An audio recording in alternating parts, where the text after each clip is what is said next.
आज असार 15 गते राष्ट्रिय धान दिवस। किसानलाई मलकै पिरलो। जनकपुरमा पनि मनाइयो 22औं राष्ट्रिय धान दिवस। असारको दोस्रो सातासम्म 15% धान रोपाई। हिलोमा नपसेसम्म देश समुन्नतितर्फ जान नसक्ने कृषि मन्त्री रामनाथ अधिकारीको भनाई। किसानको प्रगति बिना देशको विकास सम्भव नरहेको नेपाली कांग्रेसका नेता कृष्ण प्रसाद सिटौलाको भनाई। संसदको रोस्टमबाट निजामती विधेयक च्यातेर हिँडे प्रभु शाह, देशमा आगो बल्ने चेतावनी। प्रतिनिधि सभामा डीपी अर्याल र रामहरि खतिवडा बीच नोकझोक।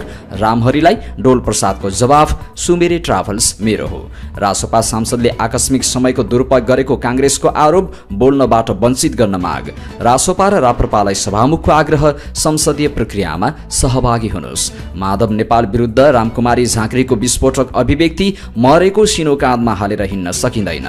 नेपाल नागरिक उड्डयन प्राधिकरण र नेपाल हवाई सेवा प्राधिकरणलाई पूर्ण स्वतन्त्र बनाइनुपर्ने पूर्व महानिर्देशक रतेश सुमनको भनाई। बाल विकास सहजकर्तालाई योग्यताको आधारमा शिक्षक बनाउने व्यवस्था गर्नुपर्नेमा जोड। प्रहरीको कार्यालय सहयोगीदेखि हवलदारसम्मलाई आधारभूत तह भन्न गृहमन्त्री रमेश लेखकको प्रस्ताव। शक्ति पृथकीकरणको सिद्धान्त उल्लङ्घन हुन थालेको नेपाली कांग्रेसका प्रमुख सचेतक श्यामकुमार घिमिरेको भनाई।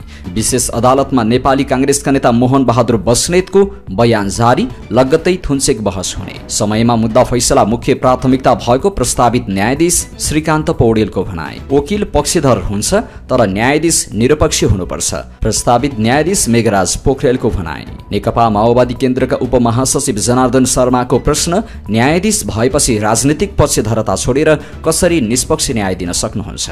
न्यायाधीश पोखरेललाई महेश बर्तोलाको प्रश्न, 7 महिना अघिको प्रतिबद्धता छोडेर खुट्टा उचाल्दै आउने? काठमाडौँ भिउटा औरका ठेकेदार भेटवाल पक्राउ परे, लगत्तै सुटुक्क अस्पताल भर्ना।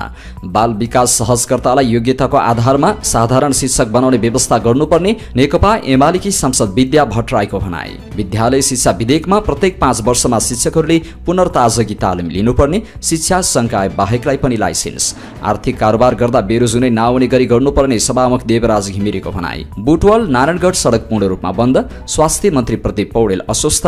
वीरको भीभीआईपी वार्डमा उपचार हुँदै। शिक्षा बाहेकका विषय पढेकाले पनि शिक्षक लाइसेन्स परीक्षा दिन पाउने। एकान्त कुनाबाट बलात्कार आरोपी पक्राउ। सुनसरीमा मोटरसाइकल दुर्घटना हुँदा 3 जनाको मृत्यु, 2 जना घाइते। व्यवसायको आन्दोलनले सुनचाँदीको कारोबार ठप्प। तोलामा 1000 रुपियाँ घट्यो सुनको भाउ। माविलुङ इनर्जीको आइपिओ असार 22 गतेदेखि खुल्ने, 1% बढ्यो शेयर बजार। बैंकिङमा आकर्षण। अन्तर्राष्ट्रिय खबरमा दक्षिणी लेबनानमा इजरायली हवाई आक्रमण, 1 जनाको मृत्यु, 11 जना घाइते। पाकिस्तानमा मनसुन जन्य विपदबाट 22 जनाको मृत्यु। ट्रम्पको नेटो खर्च बढाउने दबावले युरोपमा असर। खेलखबरमा नेपालले इन्डोनेसियालाई 370 रनले हरायो। बिपिनले लिए 6 विकेट। आशिष र वर्षाले जिते बागमती अटो जिमखानाको उपाधि। र एएफसी महिला एसियन कप छनौटमा नेपाल र लाओस बीचको खेल आज हुने।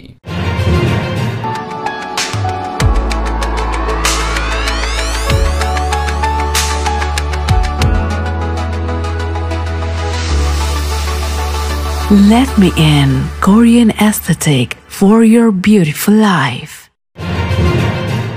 दर्शक महानुभाव नमस्कार। समाचार पार्टी.com को न्यूज बुलेटिनमा यहाँलाई हार्दिक स्वागत छ। म रामशरण नेपाली। सदाको चाहिँ आज पनि हामी उपस्थित भएका छौं आजका मुख्य समाचार, ब्रेकिङ न्यूज अपडेट लगायत तपाईलाई काम लाग्ने, हेर्नै पर्ने महत्त्वपूर्ण समाचार लिएर। हामीलाई अन्तिमसम्म हेर्नुहोला। हाम्रो मेहनतको लागि यो भिडियोमा एउटा लाइक अवश्य गर्नुहोला।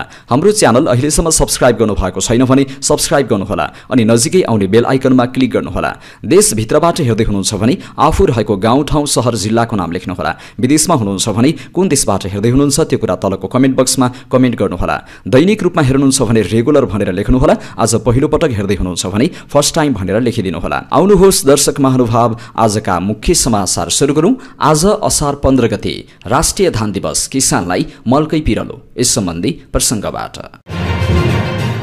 आज असार 15 गते अर्थात् राष्ट्रिय धान दिवस मनाइँदैछ। असार 15लाई नेपाली समाजमा दही चिउरा खाने पर्वका रूपमा पनि मनाइन्छ। कामको चटारोले थकित भएका किसान शक्ति प्राप्तिका लागि दही चिउरा खाँदा शरीरमा शीतलता भई शक्ति सञ्चय हुने विश्वास गरिन्छ। खेतीपाती बाहेक अन्य पेशा र व्यवसायमा लागेका नेपालीले पनि आज दही चिउरा खाई असार 15 मनाउँछन्। विक्रमसम्म 2061 मङ्सिर 29 गते मन्त्री स्तरीय निर्णय गरी 2062 साल असार 15 गतेदेखि राष्ट्रिय धान दिवस मनाउन थालिएको थियो। कृषि प्रधान देश भएकाले नेपालका अधिकांश मानिसको पेशा पेशा खेतीपाती हो। किसान वर्षभरका लागि छाक जुटाउन यो महिना खेतीमा व्यस्त हुन्छन्। आजका दिन असारे भाकामा लोकदोहोरी गाउँदै छुपु हिलोमा धान रोपिन्छ। मध्य गर्मीको यो समयमा युवा लाठे र युवती रूपाहरूले खेतका गराको हिलो छ्यापाछ्याप गरेर मनोरञ्जन गर्छन्। असारमा एकपटक हिलोमा पस्नै पर्ने मान्यता पनि नेपाली समाजमा रहेको छ। यस वर्ष असार मध्यसम्म पनि देशका सबै भागमा पर्याप्त मात्रामा वर्षा नभएका कारण हुनुपर्ने जति धान रोपाई हुन सकेको छैन। कति ठाउँमा रासायनिक मलको पनि अभाव भएको गुनासो किसानले गर्ने गरेका छन्। कृषि तथा पशुपन्छी विकास मन्त्रालयले भने पर्याप्त मात्रामा रासायनिक मलको मौजदात रहेको दावी गरेको छ। सरकारले आफ्ना गोदामहरूमा 60,000 टनभन्दा बढी रासायनिक मल मौजदात रहेको जनाएको छ। 1 साउन 2081 देखि 12 असार 2082 सम्मको सरकारी तथ्याङ्क अनुसार सरकारसँग 60,712 टन रासायनिक मल मौजदात रहेको कृषि तथा पशुपन्छी विकास मन्त्रालयले जनाएको छ। सरकारले सार्वजनिक गरेको उक्त तथ्याङ्क अनुसार मौजदात मल मध्ये युरिया 26,412 टन छ। यस्तै 25,687 टन डीएपी र पोटास 86,012 टन छ। चालू आर्थिक वर्ष 2081-82 मा रासायनिक मलका लागि सरकारले 27 अर्ब 97 करोड बजेट छुट्याएको थियो, जसबाट 5,50,000 टन मल आपूर्ति गर्ने लक्ष्य राखेको थियो। सोही लक्ष्य अनुसार मन्त्रालयले साल ट्रेडिङ र कृषि सामग्री केन्द्र मार्फत मलको टेन्डर गरिसकेको छ। चालू आर्थिक वर्ष असारसम्म 3,63,236 टन मल आपूर्ति भइसकेको मन्त्रालयले जनाएको छ। यस्तै साल ट्रेडिङ कम्पनी लिमिटेड र कृषि सामग्री कम्पनी लिमिटेडले आयात गरिरहेको 34,000 टन युरिया कोलकाताबाट नेपाल प्रवेश गरिसकेको छ। उक्त परिमाणको मल दुवै कम्पनीको गोदाममा आइपुग्न बाँकी छ। मन्त्रालयका अनुसार कृषि सामग्रीले आयात गरेको 30,000 टन युरिया कोलकाता आइसके पनि नेपाल आइपुग्न बाँकी छ। यस्तै साल ट्रेडिङले आयात गरेको 22,000 टन युरिया कोलकाता आउने क्रममा रहेको छ भने कृषि सामग्रीले ल्याउन लागेको 30,000 टन डीएपी सिपमेन्ट भइसकेको र 25 असारमा कोलकाता आइपुग्ने मन्त्रालयले जनाएको छ। सरकारले मलको परिमाण सार्वजनिक गरे पनि किसानले धान रोपाई गर्ने बेलासम्म मल पाउन सकेका छैनन्। यस्तो समस्या वर्षौंदेखिको हो। रासायनिक मल समस्या समाधान गर्न विभिन्न घोषणा गरे पनि कार्यान्वयनमा भने अहिलेसम्म आउन सकेको छैन। जनकपुरमा पनि धान रोपाई कार्यक्रम सञ्चालन गरी 22औं राष्ट्रिय धान दिवस मनाइएको छ। जनकपुर धामको नेचा पोखरीमा आयोजित मुख्य कार्यक्रम जनकपुर धाम उपमहानगरपालिकाका नगर प्रमुख मनोज कुमार शाहको अगुवाईमा धान दिवस मनाइएको हो। कार्यक्रममा मध्य प्रदेश सभा सदस्य राम सरोज यादव सहित स्थानीय जनप्रतिनिधि, किसान र सर्वसाधारणको उपस्थिति रहेको थियो। नगर प्रमुख शाहले धानलाई मुलुकको अर्थतन्त्रका लागि आधारभूत बालीको रूपमा चित्रित गर्दै धान उत्पादन वृद्धि र आत्मनिर्भरताका लागि स्थानीय तह सक्रिय रहेको बताउनुभयो। शाहले कमला सिंचाई आयोजना तत्काल अघि बढाउन सङ्घ सरकारलाई आग्रह गर्दै सिंचाई अभावका कारण उत्पादनमा प्रभाव परेको उल्लेख गर्नुभयो। साथै धान रोपाईको समयमा मलको अभाव हुनु चिन्ताको विषय भएको उल्लेख गर्दै सङ्घ सरकारलाई मल आपूर्ति समयमै सुनिश्चित गर्न आग्रह गर्नुभयो। धान दिवसको अवसरमा रोपाई, खेतमा खेलकुद, परम्परागत गीत सङ्गीत लगायत कार्यक्रमहरू समेत आयोजना गरिएको उपमहानगरपालिकाले जनाएको छ। असारको दोस्रो सातासम्म देशभरि 15% धान रोपाई भएको छ। कृषि तथा पशुपन्छी विकास मन्त्रालयको अन्तर्गतको कृषि विभागले शुक्रबार सार्वजनिक गरेको तथ्याङ्क अनुसार 13 असारसम्म 1,39,13,021 हेक्टर मध्ये 2,17,289 हेक्टरमा मात्र रोपाई भएको हो। गत वर्ष 14 असारसम्म 17.2% रोपाई भएकोमा यस वर्ष सोही अवधिमा 15.6% मात्रै रोपाई भएको छ। सबैभन्दा बढी रोपाई सुदूरपश्चिम प्रदेशमा भएको छ। त्यहाँ कुल क्षेत्रफलको 45.5% मा रोपाई सम्पन्न भएको तथ्याङ्कमा उल्लेख छ। त्यस्तै कर्णाली प्रदेशमा 39.1%, लुम्बिनीमा 9.7%, गण्डकीमा 13.8%, बागमतीमा 20.5%, मधेसमा 3.9% र कोशी प्रदेशमा 14.3% रोपाई भएको छ। मध्य प्रदेशका सप्तरी, रौतहट र महोत्तरी जिल्लाको विवरण आउन बाँकी रहेको विभागले जनाएको छ। कृषि तथा पशुपन्छी विकास मन्त्री रामनाथ अधिकारीले हिलोमा नपसेसम्म देश समुन्नतितर्फ जान नसक्ने बताउनु भएको छ। आइतबार 22औं राष्ट्रिय धान दिवसको अवसरमा ललितपुरमा आयोजित कार्यक्रमलाई सम्बोधन गर्दै उहाँले यस्तो बताउनु भएको हो। उहाँले अहिले पछिल्लो समय जुत्ता चप्पल लगाएर हिलोमा टेकिन्छ भनेर तर्केर हिँड्ने गरेको बताउनु भयो। सकेसम्म हिलोमा टेक्नु नपरोस् भन्ने ढङ्गको सोच विकास भइरहेको भन्दै यस्तो सोच राख्न नहुने बताउनु भयो। उहाँले अनुसन्धान गर्दै परिष्कृत गर्दै धान बालीलाई अघि बढाउन सके धानमा आत्मनिर्भर हुन कुनै समस्या नरहेको बताउनु भयो। आत्मनिर्भर हुन राज्यको तर्फबाट गर्नुपर्ने दायित्व धेरै रहेको बताउनुभयो। मल समयमा पाउनुपर्ने, पर्याप्त हुनुपर्ने कुरा जायज रहेको बताउनुभयो। असार र साउनमा मलको धेरै समस्या हुने हो कि भन्ने चिन्ता लागेको भए पनि र पर्याप्त नभए पनि मलको व्यवस्थापन गर्न सरकार सक्षम रहेको बताउनुभयो। मलका कारणले रोपाइँ गर्न पाइएन भन्ने किसिमको सोच नराख्न आग्रह गर्नुभयो। आगामी दिनमा सहज ढङ्गबाट मल प्राप्त गर्ने पनि उहाँले बताउनुभयो। मन्त्री अधिकारीले भन्नुभयो, अहिले हामी जुत्ता चप्पल लगाएर हिलोमा टेकिन्छ भनेर तर्केर हिँड्छौँ। सकेसम्म हिलोमा टेक्नु नपरोस् भन्ने ढङ्गको सोच बोकेका छौँ, तर वास्तवमा हामी जबसम्म हिलोमा पस्दैनौँ तबसम्म देश समुन्नतितर्फ जान सक्दैन। त्यो सम्भावना कति रहला आफ्नो ठाउँमा। अहिले समय परिवर्तन भएको छ, जमाना पनि परिवर्तन भएको छ। राम्रो नहोला, मिठो नहोला, गिलो होला, तर चैते धानको जस्तो मिठो खाना अन्यत्र पाउन सक्दैनौँ। चिसो हुँदा मुस्न गाह्रो, मनतातो हुँदा त्योभन्दा मिठो र स्वादिलो अरू हुँदैन। कृषि मन्त्रालयसँग अनगिन्ती समस्या छ। मन्त्री अधिकारीले किसानहरूको मागहरू सम्बोधन गर्ने कुरामा सरकार गम्भीर रहेको बताउनुभयो। 2 वर्षभित्रमा धानमा आत्मनिर्भर हुने उहाँले बताउनुभयो। असार 15 गते आज राष्ट्रिय धान दिवस मनाइँदैछ। नेपाली कांग्रेसका राष्ट्रिय सभा संसदीय दलका नेता कृष्ण प्रसाद सिटोलाले किसान र श्रमिकको प्रगति नभएसम्म मुलुकको विकास सम्भव नहुने बताउनु भएको छ। नेपाल किसान महासंघ झापाले आइतबार हल्दीबारीमा आयोजना गरेको धान महोत्सवमा उहाँले संविधानले किसानका विषयलाई प्राथमिकता दिएकाले स्थानीय र प्रदेश सरकारले किसानको जीवनस्तर सहज बनाउने किसिमका योजना ल्याउनु पर्नेमा जोड दिनुभयो।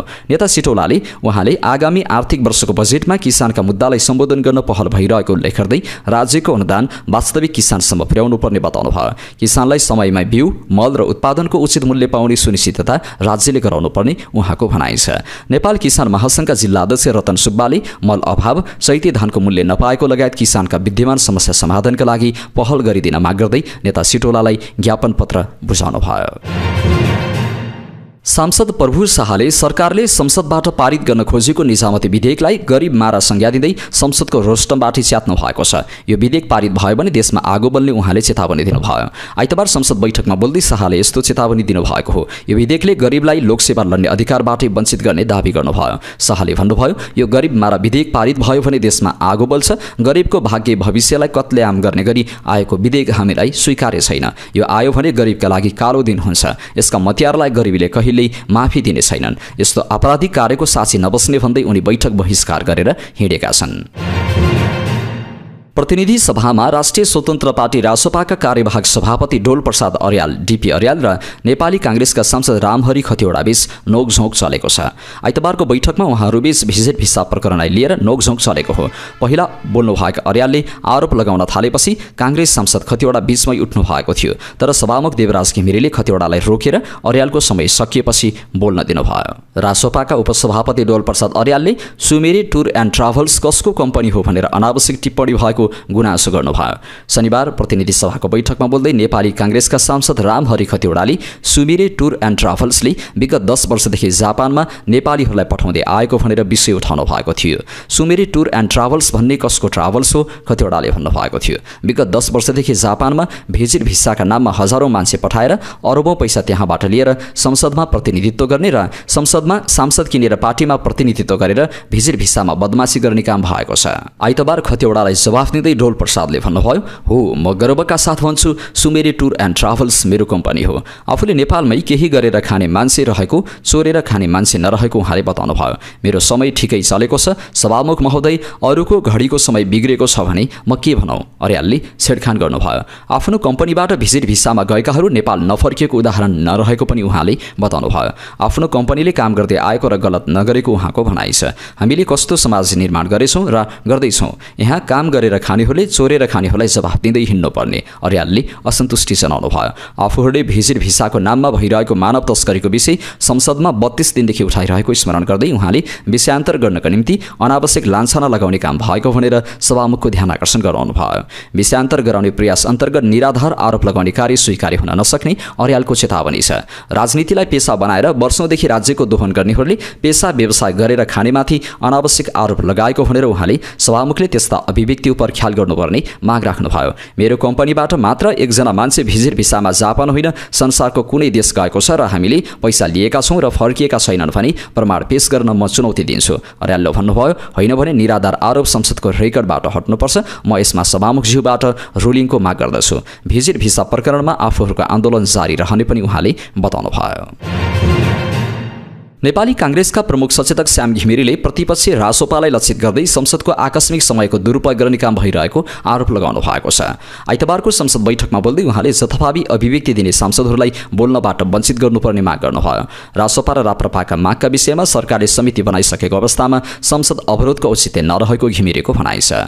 उहाँले भन्नुभयो, अहिले संसदमा दैनिक संसदीय कारबाही सुरु भएपछि नियमित रूपमा उठ्ने, गाली गलौज गर्ने, व्यक्तिगत लान्छना लगाउने यो प्रक्रिया चलिरहेको छ। चोर भन्ने, फटाहा भन्ने, मानव बेचुवा भन्ने यो प्रक्रियाको सुरुवात भएको छ। यसलाई अन्त्य गर्नै पर्छ। यो हुन्जेलसम्म संसदको मर्यादा कायम रहन सक्दैन।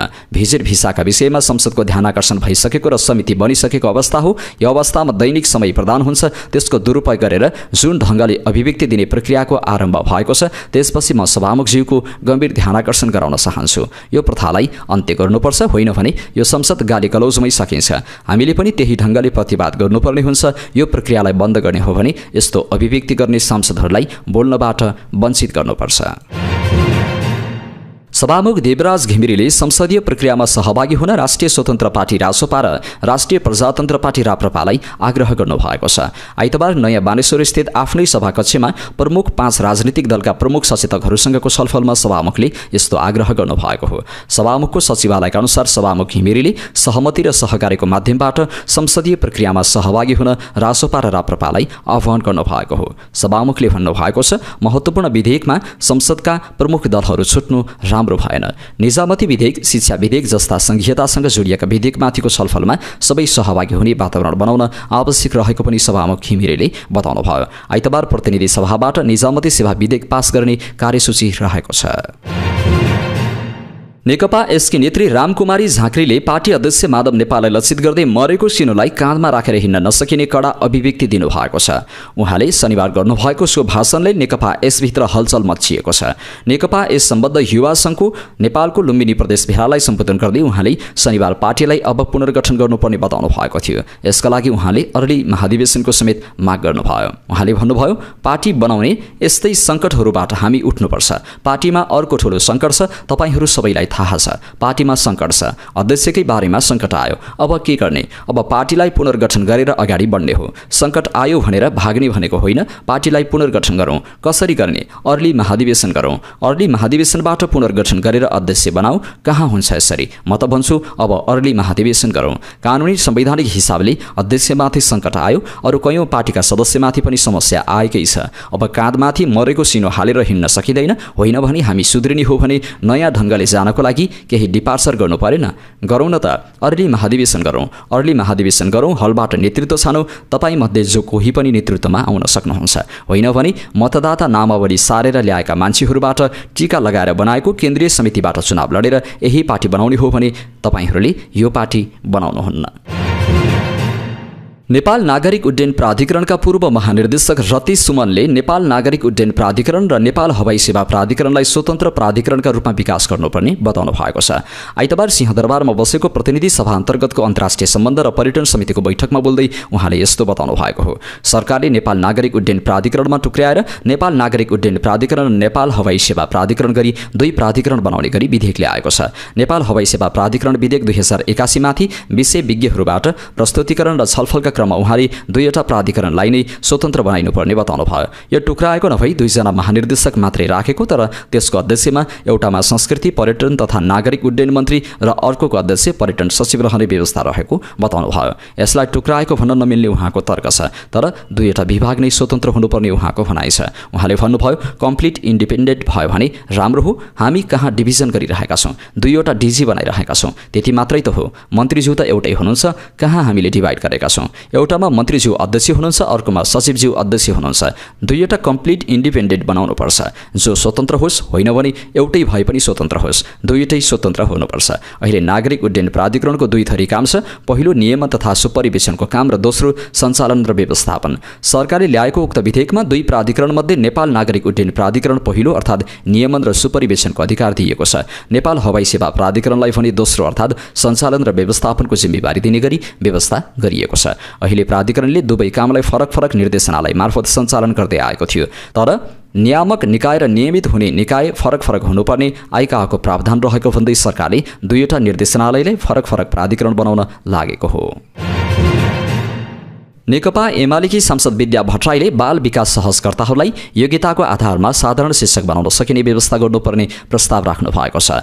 आइतबार सिंहदरबारमा बसेको शिक्षा, स्वास्थ्य तथा सूचना प्रविधि समितिको बैठकमा विद्यालय शिक्षा विधेयक उपसमितिको प्रतिवेदनमाथिको छलफलमा बोल्दै उहाँले यस्तो प्रस्ताव राख्नु भएको हो। उहाँले बाल विकास सहजकर्ताको योग्यतालाई उनीहरूको वृत्ति विकाससँग जोड्न सक्नुपर्ने धारणा राख्नुभयो। उहाँले विद्यालय कर्मचारीको सम्बन्धमा पनि स्पष्ट कार्य सम्पादनको क्षेत्र निर्धारण हुनुपर्ने बताउनुभयो।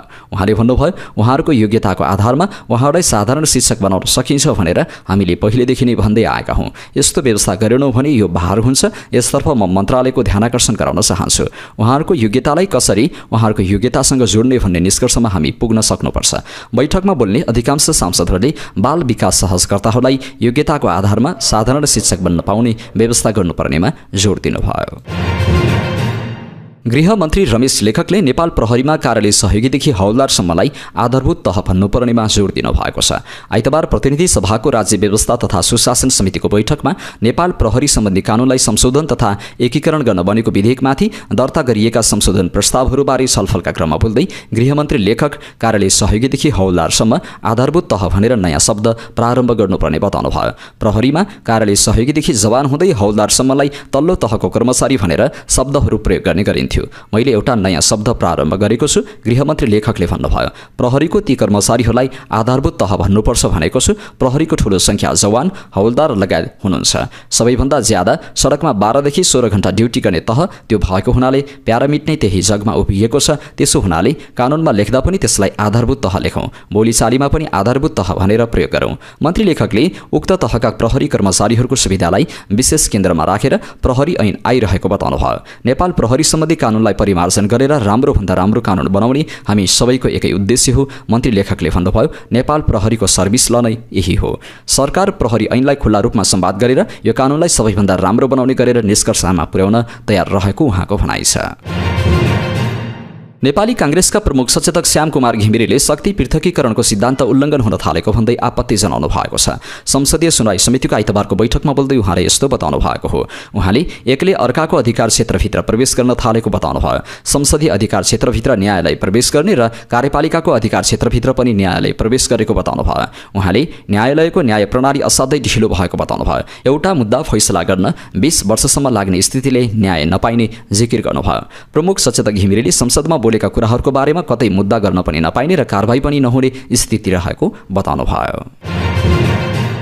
टेरामक्स खरिद प्रकरणको अरबौं हिनामिनामा भ्रष्टाचार मुद्दा लागेका पूर्व संसार मन्त्री समेत रहनुभएका नेपाली कांग्रेसका नेता मोहन बहादुर बस्नेत विशेष अदालतमा हाजिर हुनुभएको छ। उहाँ विशेष अदालतमा उपस्थित हुनुभएको अदालत प्रशासनले जनाएको हो। अदालत प्रशासनका अनुसार बस्नेतको अहिले न्यायाधीश तेजनारायण सिंह राई, रामबहादुर थापा र विदुर कोइरालाको इजलासमा बयान जारी छ। बयान सकिए लगत्तै थुन्सेक बहस सुरु हुनेछ। सर्वोच्च अदालतमा न्यायाधीशमा प्रस्तावित श्रीकान्त पौडेलले फरक मुद्दा व्यवस्थापनकारी आफ्नो अधिकतम प्रयास रहने बताउनु भएको छ। संसदीय सुनवाई समितिको आइतबारको बैठकमा बोल्दै उहाँले यस्तो बताउनु भएको हो। उहाँले न्यायिक प्रक्रिया पारदर्शी, पूर्व अनुमान योग्य तथा छिटो छरितो बनाउन वैज्ञानिक मुद्दा व्यवस्थापनको रूपमा उच्च अदालत तथा जिल्ला अदालतमा लागू गरिएको फरक मुद्दा व्यवस्थापन पद्धतिमा आवश्यक परिमार्जन गर्ने कुरामा जोड दिने बताउनुभयो। इजलासको बहसको समय व्यवस्थापन आफ्नो प्राथमिकतामा रहने उहाँले बताउनुभयो। बार र बेन्चलाई व्यवस्थित बनाएर जाने उहाँले बताउनु। उहाँले अनलाइन मुद्दा दर्ता, न्यायालयमा सूचना प्रविधिको विकासमा पनि आफ्नो जोड रहेको बताउनुभयो। न्यायिक सुशासन कायम गर्न आफ्नो सक्रिय सहभागिता रहने विषयमा उहाँले जानकारी दिनुभयो। प्रस्तावित न्यायाधीश पौडेलले विशेष प्रकृतिका मुद्दा फर्स्योटमा आफ्नो मुख्य प्राथमिकता रहने बताउनुभयो। समयमा फैसला गर्ने कुरा आफ्नो अर्को प्राथमिकताको विषय रहने उहाँको भनाइ छ। सर्वोच्च अदालतका प्रस्तावित न्यायाधीश मेघराज पोखरेलले न्यायपालिका स्वतन्त्र र निष्पक्ष हुनुपर्ने बताउनु भएको छ। आइतबार सिंहदरबारमा बसेको संसदीय सुनवाई समितिको बैठकमा आफ्नो कार्ययोजना प्रस्तुत गर्दै उहाँले यस्तो बताउनु भएको हो। उहाँले कानुन व्यवसायीहरू पक्षधर हुने तर न्यायाधीश निरपेक्ष हुनुपर्ने बताउनुभयो। आफू न्यायाधीश बनेपछि निरपेक्ष रूपमा काम गर्ने जिकिर गर्नुभयो। न्यायाधीश भएपछि संविधान, कानुन र न्यायको पक्षमा अब्बल साबित गर्ने प्रतिबद्धता जनाउनुभयो। उहाँले भन्नुभयो, कानुन व्यवसायीहरूले एउटा न एउटाको पक्षधरमै काम गर्नुपर्छ, तर न्यायाधीश भएपछि न्यायाधीशको पक्ष हुँदैन, न्यायकर्मीको जिम्मेवारी पाएँ भने मेरो जुन रोल थियो त्यसलाई परिवर्तन गरेर संविधान, कानुन र न्यायको पक्षमा अब्बल साबित गर्नेछु। न्यायपालिका स्वतन्त्र र निष्पक्ष हुनुपर्छ, त्यस्तो दृष्टिकोण न्यायाधीशले राख्नुपर्छ। यसको लागि न्यायपालिकामा दबाव, प्रलोभनहरू आउन सक्छन्, धम्की आउन सक्छन्, त्योभन्दा माथि उठेर निर्णय गर्नुपर्छ। कार्यपालिका र व्यवस्थापिकासँगको सम्बन्धमा पनि न्यायपालिकाको भूमिका हुन्छ। उहाँले सबैले संविधानभित्रै रहेर काम गर्नुपर्ने बताउनुभयो। संविधानको सीमाभित्र रहेर काम गर्न नसके मुलुकमा गतिरोध हुने जिकिर गर्नुभयो। नेकपा माओवादी केन्द्रका सांसद जनार्दन शर्माले प्रस्तावित न्यायाधीश मेघराज पोखरेललाई न्यायाधीश भएपछि निष्पक्ष न्याय गर्छु भन्ने आधार के छ भन्दै प्रश्न गर्नुभएको छ। आइतबारको संसदीय सुनवाई समितिको बैठकमा बोल्दै उहाँले प्रस्तावित न्यायाधीश पोखरेललाई निष्पक्ष न्याय दिने आधार के हुन् भन्दै प्रश्न गर्नुभएको हो। केही समय अघिसम्म नेपाल बारको अध्यक्ष भइसकेको व्यक्तिले निष्पक्ष न्याय दिने कुरामा प्रश्न उठ्ने उहाँले बताउनुभयो। बार स्वतन्त्र हुनुपर्ने भए पनि नेपालको बार राजनीतिक पक्षधर रहेको जिकिर गर्नुभयो। बार राजनीतिक धारसँग कुनै न कुनै हिसाबले जोडिएको हुने बताउनुभयो। सांसद शर्माले भन्नुभयो, मैले बुझेको बार भनेको राजनीतिक धारासँग जोडिएर प्रतिस्पर्धा हुने गरेको संस्था हो। स्वतन्त्र बार देखिरहेको छैन, हुनुपर्ने त स्वतन्त्र थियो, त्यसभित्र राजनीतिक पक्षधरताको कुरा छ। राजनीतिक पक्षधरताबाट टर्मिनेट भएको कुरा भन्नुभएको छ, तर साँच्चै नै निष्पक्ष हुन्छ त? यो प्रश्न उठ्न सक्छ। कतिपय मुद्दाहरू सुनवाई नै नगरिदिने भयो। सुनवाई गर्दा न्याय गर्नेले न्याय पाउँछ, ढिलो गर्दा न्याय हुन्छ त? यो कर्तव्य हो त? यी व्यवहार छन्। सांसद शर्माले मुद्दाको सुनवाई गर्दा न्याय हुन्छ भन्दै प्रश्न गर्नुभयो। नेकपा एमालेका प्रमुख सचेतक महेश कुमार बर्तौलाले सर्वोच्च अदालतका प्रस्तावित न्यायाधीश मेघराज पोखरेललाई न्यायाधीशको बाँकी प्रक्रियाबाट अलगिन आग्रह गर्नुभएको छ। संसदीय सुनवाई समितिको आइतबारको बैठकमा बोल्दै उहाँले यस्तो आग्रह गर्नुभएको हो। उहाँले सर्वोच्च बारको अध्यक्षमा करिब 1.5 वर्षको कार्यकाल बाँकी रहँदा राजीनामा गरेर न्यायाधीशको प्रक्रियामा आउनुले न्यायिक विचलन हुन सक्ने बताउनुभयो। उहाँले सो विवेकीय ढङ्गले प्रक्रियाबाट अलगिन सुझाव दिँदै योभन्दा अघिको प्रक्रियामा नजाने गरी बाहिरिन सुझाव दिनुभयो। न्यायाधीश बनेपछि राजनीतिक पक्षधरता छोडेर न्याय सम्पादनमा भन्ने ग्यारेन्टी पृष्ठभूमिले नदेखिने जिकिर गर्नुभयो। सर्वोच्च बारमा 7 महिना अघि गरिएको प्रतिबद्धता तोडेर न्यायाधीशमा प्रस्तावित हुने बित्तिकै खुट्टा उचालेर आउनुहुन्छ भन्दै प्रश्न गर्नुभयो। प्रस्तावित न्यायाधीश पोखरेलले विगतमा वकिल भएर बहस गर्दा सबै बहस प्रधानमन्त्री एवं नेकपा एमालेका अध्यक्ष केपी शर्मा ओलीको विपक्षमा बहस गर्नुभएको छ। उहाँले भन्नुभयो, न्यायाधीश बनेपछि राजनीतिक पक्षधरता छोडेर न्याय सम्पादनमा लाग्छु भन्नुभयो। तर तपाईँको पृष्ठभूमि बिल्कुल राजनीतिक छ, त्यो पनि सक्रिय छ, सबैले जाने बुझेको कुरा हो, त्यसमा लाग्दिन भन्नु तपाईँको यहाँ बोल्दै गर्दा गर्ने कमिटमेन्ट हो। निष्पक्षता र तटस्थता त हुनैपर्छ। तपाईँ विशेष गरी राजनीतिक आवरणबाट विभिन्न भूमिका र जिम्मेवारी रहे पनि तर तपाईँको विशुद्ध हृदय चर्चित व्यावसायिक घरानाबाट हुनुहुन्छ भन्ने प्रश्न छ। प्रस्तावित न्यायाधीश हुने बित्तिकै खुट्टा उचालेर लौ हुन्छ भनेर त्यत्रो 7 महिना अघि गरिएको कमिटमेन्ट फ्याँकेर च्यातेर हिँड्न मिल्छ? यदि त्यो च्यातेर हिँड्नुहुन्छ भने भोलिका दिनमा न्यायिक विचरण आउँदैन भन्ने कुराको सुनिश्चितता कसरी हुन्छ? आज वकिलहरूको पद पाउनका लागि पद पाउने बित्तिकै जे पनि गर्न मिल्छ भन्ने मानक स्थापित गर्न खोजेका हौँ हामीले। त्यस्तो गर्न मिल्छ? तपाईँको त झन्डै 1.5 वर्ष कार्यकाल बाँकी छ, यो छोड्न मिल्छ? प्रस्तावित हुनुभएको छ, यहाँलाई शुभकामना त छ नै। मेरो मत के हो भने सो विवेकीय ढङ्गबाट यो प्रक्रियाबाट अलगिनु राम्रो हुन्छ। तपाईँ योभन्दा अगाडि नजाने गरी बाहिरिनु मेरो व्यक्तिगत सुझाव हो।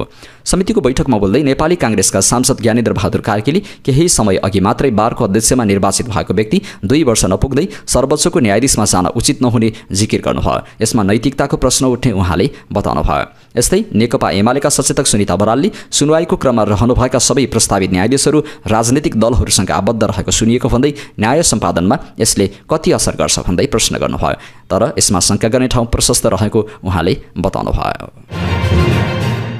काठमाडौँ भ्यूटावरका ठेकेदार मनोज कुमार भेटवाल पक्राउ परे लगत्तै सुटुक्क अस्पताल भर्ना भएको खुलेको छ। शुक्रबार पक्राउ पर्नुभएका भेटवाल त्यस लगत्तै अस्पताल भर्ना हुनुभएको हो। प्रहरी उच्च स्रोतका अनुसार उहाँलाई धुम्बा रहेको ह्याम्स अस्पतालमा भर्ना गरिएको छ। अस्पतालको क्याबिन नम्बर 812 मा उहाँलाई राखिएको छ। उहाँ अस्पतालमै भर्ना हुने बिरामी नरहे पनि पहुँचकै आधारमा अस्पताल भर्ना भएको प्रहरी स्रोतको भनाइ छ। शुक्रबार बिहान पीडितले नै भेटवाललाई प्रहरी वृत्त सिंहदरबारमा लगेर बुझाएका थिए। त्यसको केही समयमै उहाँ वृत्त सिंहदरबारबाट निस्कनु भएको थियो। तर शुक्रबार बिहान भेटवाल पक्राउ परे नपरेको बारे केही जानकारी नभएको काठमाडौँ उपत्यका प्रहरी कार्यालयका प्रमुख समेत रहनुभएका एआइजी टेकबहादुर तामाङले बताउनु भएको थियो। पक्राउ पूर्जी जारी भएका बैंकिङ कसुरका अभियुक्तलाई प्रहरीले छाडेको भन्दै पीडितले माथिल्लो निकायमा जानकारी गराएपछि शुक्रबार साँझ भेटवाललाई प्रहरीले पक्राउ गरेको थियो। शुक्रबार जिल्ला प्रहरी परिसर काठमाडौँका एसपी तथा प्रवक्ता अपिलराज बोहराले विज्ञप्ति जारी गर्दै भेटवाललाई बैंकिङ कसुरको आरोपमा पक्राउ गरिएको जानकारी गराउनु भएको थियो। करिब 10 करोड रुपियाँको चेक बााउन्स आरोपमा पक्राउ पर्नुभएका उहाँ त्यस लगत्तै चलते ह्याम्स अस्पताल भर्ना हुनु भएको हो। आइतबार भेटवालमाथि म्याद थप गरेर अनुसन्धान अघि बढाइने प्रहरीले बताएको छ।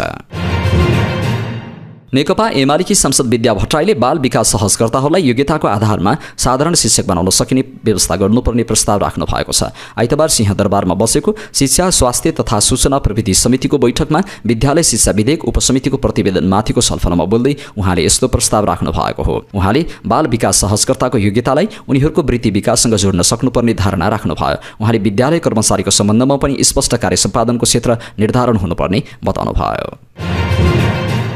विद्यालय शिक्षाको पाठ्यक्रम परिवर्तन भयो वा प्रत्येक 5 वर्षमा शिक्षकहरूले अब पुनर्ताजगी तालिम लिनुपर्ने भएको छ। आइतबार सिंहदरबारमा बसेको शिक्षा स्वास्थ्य तथा सूचना प्रविधि समितिको बैठकमा यस्तो सहमति जुटेको हो। बैठकले अध्ययन अनुमति पत्र लिनुपर्ने व्यवस्था समेत गरेको छ। शिक्षा संकाय बाहेकले पनि लाइसेन्सको परीक्षा दिन पाउने सहमति पनि भएको छ। विद्यालय तहको शिक्षक हुन जुनसुकै विषय पढेकाले पनि अध्ययन अनुमति पत्र लिन पाउने सहमति समितिले गरेको छ। विधेयकमा शिक्षकलाई पुनर्ताजगी तालिम दिने जिम्मेवारी 3 तहकै सरकारले दिने व्यवस्था गरिएको छ। सभापति अमर बहादुर थापाले शिक्षकले पुनर्ताजगी तालिम लिनुपर्ने र अध्ययन अनुमति पत्रको व्यवस्थाबारे गरेको प्रस्तावमा समितिका सदस्यहरूले सहमति जनाउनुभयो। विद्यालय शिक्षा विधेयकलाई आइतबार नै प्रतिवेदनसहित संसदमा पेश गर्ने गरी समिति छलफलमा जुटेको छ। यस्तै शिक्षक अध्ययन अनुमति पत्र लाइसेन्स राख्ने सहमति भएको छ। समितिले विद्यालय तहको शिक्षक हुन शिक्षा संकाय बाहेक अरू पढेकाले अवसर पाउने सहमति जुटाएको छ। शिक्षक सेवा आयोगले लिने लाइसेन्सको परीक्षा पनि अनिवार्य गरेको छ। प्रत्येक शिक्षकले पाठ्यक्रम परिवर्तन गर्दा वा प्रत्येक 5 वर्षमा सरकारले तोकेको पुनर्ताजगी तालिमले शिक्षकलाई अध्यावधिक गर्नुपर्ने व्यवस्था समितिले पारित गरेको हो। सभामुख देवराज घिमिरेले सार्वजनिक वित्तीय व्यवस्थापनमा समस्या देखिएको बताउँदै यसतर्फ ध्यान जान जरुरी रहेको बताउनु भएको छ। आइतबार महालेखा परीक्षक कार्यालयको 67औं वार्षिकोत्सव समारोहलाई सम्बोधन गर्दै उहाँले यस्तो बताउनु भएको हो। आर्थिक कारोबार गर्दा बेरोजु नै नआउने गरी गर्नुपर्नेमा उल्लेखनीय रूपमा बेरोजु देखिनु उचित नरहेको बताउनु भयो, जसले वित्तीय अनुशासन पक्षमा प्रश्न खडा गरेको बताउनु भयो। सोका लागि 3 तहका पदाधिकारी तथा कर्मचारीहरूले जिम्मेवारीपूर्वक कार्य सम्पादन गर्नुपर्ने उहाँको भनाइ छ। महालेखा परीक्षकको 62औं वार्षिक प्रतिवेदनमा 2080-81 सम्मको अध्यावधिक बेरोजु 7 अर्ब 33 करोड पुगेको प्रसङ्ग जोड्दै उहाँले देखिएको बेरोजुलाई समयमै टुङ्गो लगाउन कानूनमा तोकिएको जिम्मेवारी अनुसार तीनै तहका सरकार, लेखा उत्तरदायी अधिकृत एवं महालेखा परीक्षकले प्रभावकारी भूमिका निभाउनु पर्ने बताउनु भयो। सभामुख घिमिरेका अनुसार स्थानीय तहमा वित्तीय अनुशासन कायम गर्न सबै पक्षबीच कार्य सम्पादनमा सन्तुलन हुनुपर्ने देखिन्छ। स्थानीय तहका लागि आर्थिक कार्यविधि कानूनको खाँचो देखिएको छ भने बेरोजु फर्स्योर गर्न तथा जवाफदेहिता प्रवर्धन गर्न लेखा समितिको भूमिका रहनेमा हालसम्म पनि कतिपय स्थानीय तहमा लेखा समिति गठन नभएको अवस्था छ, जसले गर्दा सार्वजनिक वित्तीय व्यवस्थापनमा नै समस्याहरू देखिएका छन्। उहाँले भन्नुभयो, समयको विकाससँगै लेखा परिसरमा समेत चुनौती थपिएका छन्। यस्ता चुनौतीलाई अवसरको रूपमा रूपान्तरण गरी अगाडि बढ्नका लागि कार्यालय आफूलाई सक्षम बनाउनु पर्दछ। सोका लागि लेखा परिसरमा नवीन प्रविधिको उपयोग गर्नुपर्ने, कर्मचारीहरूमा समक्षमता अभिवृद्धि गर्नुपर्ने, सरकारवालाहरूको अपेक्षा अनुरूप कार्य सम्पादन गर्न उनीहरूबीच समन्वय र सहकार्य गर्नुपर्ने, संस्थागत शासन व्यवस्थालाई मजबुत बनाउनु पर्ने र अन्य राष्ट्रका असल अभ्यासहरूको समेत अनुसरण गर्नुपर्ने देखिन्छ। केही दिन अगाडि मात्र कार्यालयले आगामी 5 वर्षका रणनीतिक योजना स्वीकृत गरेको जानकारी पाउँदा खुसी भएको छु र उल्लेखित चुनौतीहरू समाधानका लागि उक्त योजना फलदायी हुने विश्वास लिएको छु। उहाँले नेपाल सरकारको ठूलो लगानी रहेका सार्वजनिक संस्थान, समिति, कोष, परिषद लगायतका संस्थाको वित्तीय अवस्थाका सम्बन्धमा समेत यस कार्यालयले कैफियतहरू देखाउँदै आएको बताउँदै त्यस्ता संस्थाको सञ्चालन नतिजाको गहन रूपमा अध्ययन विश्लेषण गरी प्राप्त उपलब्धि सम्बन्धमा समेत प्रतिवेदन पेश गर्नुपर्ने बताउनु भयो। बुटवल नारायणगढ सडक खण्ड अन्तर्गत नवलपरासी बर्दघाट सुस्तापूर्वको दुम्कीबास क्षेत्रको वैकल्पिक मार्गमा पर्ने खोलामा बाढी आएपछि सडक पूर्ण रूपमा अवरुद्ध भएको छ। विनय त्रिवेणी गाउँपालिका 1 स्थित विनय खोलामा मालवाहक सवारी साधनका लागि सञ्चालन गरिएको डाइभर्सन र साना तथा यात्रुवाहक बसका लागि प्रयोग गरिएको वैकल्पिक भित्री सडकमा बाढी आएपछि अहिले यातायात पूर्ण रूपमा बन्द भएको जिल्ला प्रहरी कार्यालय नवलपरासी बर्दघाट सुस्तापूर्वका प्रहरी उपरीक्षक यादव ढकालले जानकारी दिनुभयो। अहिले यस सडक खण्डको डाइभर्सन र वैकल्पिक मार्ग होङ्सी गेट सर्दी हुँदै ज्यामेरी राजमार्गमा सवारी आवागमन रोकेर सवारी साधनलाई सुरक्षित स्थानमा राखिएको उहाँले बताउनु भयो। उहाँका अनुसार वर्षाका कारण विनय त्रिवेणी 3 स्थित खरङ्गे खोलामा पानीको बहाव बढेपछि उक्त वैकल्पिक मार्ग पनि पूर्ण रूपमा अवरुद्ध बनेको हो। स्वास्थ्य तथा जनसङ्ख्या मन्त्री प्रदीप पौडेल अस्वस्थ भएपछि अस्पताल भर्ना हुनु भएको छ। उच्च ज्वरो आएपछि स्वास्थ्य मन्त्री पौडेल शनिबार वीर अस्पताल भर्ना हुनु भएको हो। उहाँलाई उच्च ज्वरो छ। थाइल्यान्डबाट फर्किएपछि अस्वस्थ हुनुभयो, अस्पताल स्रोतले भन्यो। थाइल्यान्ड जानुभन्दा अगाडि नै ज्वरो थियो, त्यही ज्वरो निको नभएको जस्तो देखिन्छ। मन्त्री पौडेलको उपचार वीर अस्पतालका निर्देशक डाक्टर दिलीप शर्माको नेतृत्वमा भइरहेको छ। अस्पताल स्रोतका अनुसार अस्पतालका विभिन्न विभागीय प्रमुख समेत उपचार प्रक्रियामा सहभागी छन्। मन्त्री पौडेलको स्वास्थ्य परीक्षण भइरहेको छ। वीर अस्पतालको पुरानो भवनमा रहेको भिभिआइपी वार्डमा उहाँको उपचार भइरहेको हो। बलात्कार आरोप लागेका एक व्यक्ति पक्राउ परेका छन्। पक्राउ पर्नेमा गोर्खाको गण्डकी गाउँपालिका 5 घर भई ललितपुर महानगरपालिका 4 एकान्तकुना बस्ने 23 वर्षीय अमृत गैरे भनिने अमृत सार्की छन्। उनलाई जिल्ला प्रहरी परिसर काठमाडौँको टोलीले एकान्तकुनाबाट पक्राउ गरेको हो। सार्कीमाथि बलात्कारको कसुरमा अनुसन्धान अघि बढाइएको परिसरका एसपी तथा प्रवक्ता अपिलराज बोहराले बताउनुभयो। सुनसरीमा मोटरसाइकल दुर्घटना हुँदा एकै परिवारका 203 जनाको मृत्यु भएको छ। 2 जना गम्भीर घाइते भएका छन्। सुनसरीको चतरा कान्छीचोक भित्री सडक खण्ड स्थित रामधुनी नगरपालिका 7 बासबिटीमा काला बन्जारबाट कान्छीचोकतर्फ आउँदै गरेको प्रदेश 102056 प 5864 नम्बरको र कान्छी चोकबाट काला बन्जारतर्फ जाँदै गरेको कोड 33 प 9605 नम्बरको मोटरसाइकल ठोकिएर दुर्घटना भएका थिए। साँझ करिब 7:30 बजे भएको दुर्घटनामा परि 5864 नम्बरको मोटरसाइकलका चालक रामधुनी 6 का 34 वर्षीय इनर्सन चौधरी, उनका छोरा 9 वर्षीय प्रणेश चौधरी र 9605 नम्बरको मोटरसाइकलका चालक सुनसरीको इनरुवा नगरपालिका 6 का अन्दाजी 50 वर्षीय बिन्दु यादवको मृत्यु भएको हो। प्रहरीका अनुसार बीपी कोइराला स्वास्थ्य विज्ञान प्रतिष्ठान धरानमा उपचारका क्रममा उनीहरूको शनिबार राति नै मृत्यु भएको हो। दुर्घटनामा रामधुनी 6 की 32 वर्षीय प्रतीक्षा चौधरी र इनरुवा 7 का अन्दाजी 36 वर्षीय रमेश चौधरी गम्भीर घाइते छन्। उनीहरूको बीपी कोइराला स्वास्थ्य विज्ञान प्रतिष्ठान धरानमा उपचार भइरहेको छ। सुनसरी प्रहरीका प्रवक्ता डीएसपी युगराज खतिवडाका अनुसार घाइते प्रतीक्षा मृतक इनर्सन चौधरीकी पत्नी हुन्। दुवै मोटरसाइकलमा तीव्र गतिमा भएका कारण दुर्घटना भएको प्रहरीले बताएको छ। व्यवसायको आन्दोलनका कारण सुनचाँदीको कारोबार ठप्प भएको छ। सुनचाँदीको मुख्य कारोबार हुने न्युरोड सहित उपत्यकाका अधिकांश स्थानमा सुनचाँदीका पसल आइतबार पनि बन्द छन्। नेपाल सुनचाँदी व्यवसाय महासंघले आइतबार सुनचाँदीको नयाँ मूल्य समेत निर्धारणमा विलम्ब गरेर विरोध जनाएको छ। महासंघका अध्यक्ष अर्जुन रसाइलीले आफूहरूका माग सम्बोधन नभएसम्म कारोबार ठप्प हुने जानकारी दिनुभयो। कारोबार नै ठप्प भए पनि नयाँ मूल्य भने तय गरिने उहाँले बताउनुभयो। नयाँ मूल्य केही बेरमै तय हुन्छ, तर माग सम्बोधन नभएसम्म विरोध कायमै रहन्छ उहाँले भन्नुभयो। बजेट घोषणापछि नै व्यवसायीहरू आन्दोलनमा छन्। बजेटले सबै किसिमका सुनका गरगहनामा 2% विलासी कर थपेपछि व्यवसायीहरूले विरोध प्रदर्शन गरेका हुन्। विलासी कर लगाउन अघि नै नेपालभन्दा भारतमा सुन सस्तो रहेको र यो करले यहाँ सुनको मूल्य थप बढ्न गई भारतबाट तस्करी समेत मौलाउने व्यवसायीहरूको भनाइ छ। बजेटअघि 10 लाख माथिको सुनका गरगहना एकैपटक खरिद गर्दा मात्रै विलासी कर लाग्दथ्यो। त्यसो हुँदा एकै व्यक्ति तथा परिवारले 10 लाख मुनि हुने गरी धेरै पटक गरगहना खरिद गर्थे। अहिले पनि सबै रकमको गरगहना खरिदमा 2% विलासी कर लागेपछि व्यवसायीहरू आन्दोलित भएका हुन्। 2% विलासिता शुल्कले सुनको गरगहना 6% सम्म महँगो पर्न जाने व्यवसायीहरूको भनाइ छ। सरकारले बजेट संशोधनका क्रममा माग पूरा गर्ने आश्वासन दिए पनि सम्बोधन नगरेको भन्दै व्यवसायीहरू आक्रोशित भएका हुन्। सुनको भाउ तोलामा 1000 रुपियाँ घटेको छ। नेपाल सुन चाँदी व्यवसायी महासंघले आइतबार ढिला मूल्य तय गरेको हो। अघिल्लो दिन प्रतितोला 1,89,400 रुपियाँ रहेको सुन आइतबार 1,88,400 रुपियाँ कायम भयो। त्यस्तै चाँदीको भाउ प्रतितोला 25 रुपियाँ घट्यो। अघिल्लो दिन प्रतितोला 2165 रुपियाँ रहेको चाँदी आइतबार 2140 रुपियाँमा झरेको छ। महाबिलुङ इनर्जीको आइपिओ असार 22 देखि खुल्ने भएको छ। पहिलो चरणमा कम्पनीले वैदेशिक रोजगारमा रहेका र स्थानीयवासीका लागि आइपिओ निष्कासन गर्न लागेको हो। कम्पनीले सर्वसाधारणका लागि अंकित मूल्य 100 का दरले कुल 18,90,530 किता शेयर सर्वसाधारण समूहमा निष्कासन गर्न लागेको हो, जुन जारी पुँजी 38,58,25,000 रुपियाँको 48.99% हो। वैदेशिक रोजगारमा रहेकाहरूका लागि 3,85,824 किता शेयर आयोजना प्रभावित स्थानीयवासी तथा 1,50,471 किता शेयर वैदेशिक रोजगारमा रहेकाहरूका लागि निष्कासन हुने बिक्री प्रबन्धक लक्ष्मी सनराइज क्यापिटलले जनाएको छ। आयोजना प्रभावित क्षेत्रका रूपमा सङ्खुवासभा जिल्लाको मादी नगरपालिका वडा नम्बर 7, 8 र 9 र चैनपुर नगरपालिका वडा नम्बर 2, 3, 7, 8, 9 मा स्थायी बसोबास गर्ने नेपाली नागरिक पर्दछन्। प्रभावितले छिटोमा साउन 4 र ढिलोमा 19 गतेसम्म आवेदन दिन सक्नेछन् भने वैदेशिक रोजगारमा रहेकाले साउन 4 गतेसम्म आवेदन दिन सक्ने क्यापिटलले जनाएको छ। साताको पहिलो दिन आइतबार शेयर बजार 26.53 अङ्क अर्थात् 1.02% बढेको छ। सो अङ्कको वृद्धिपछि नेप्से परिसूचक 2622 अङ्कमा कायम भएको छ। 185 कम्पनीको मूल्य बढ्दा 63 को घट्यो। कुल 7 अर्ब 12 करोड रुपियाँ बराबरको कारोबार भयो। आइतबार बैंकिङ सेक्टर नै सबैभन्दा धेरै 2% बढ्यो। शक्तिशाली सेक्टर नै उच्च दरले बढेपछि नेप्से परिसूचकमा राम्रो वृद्धि देखिएको हो। त्यस्तै विकास बैंक 1.61, फाइनान्स 0.64, होटल तथा पर्यटन 0.09, हाइड्रोपावर 0.54, लगानी 0.32, जीवन बीमा 0.82, माइक्रो फाइनान्स 1.58, निर्जीवन बीमा 0.42, अन्य 1.35 र व्यापार समूह 0.27% बढे। एउटा समूह उत्पादन तथा प्रशोधन मात्रै ऋणात्मक रह्यो। यो समूह 0.56% घट्यो। सप्तकोशी विकास बैंकको मूल्य सबैभन्दा धेरै 10% बढ्यो। बिन्दवासिनी हाइड्रोपावरको 8.97, ग्रीन भेन्चर्सको 6.95, त्रिशुली जलविद्युत कम्पनीको 5.92% बढ्यो।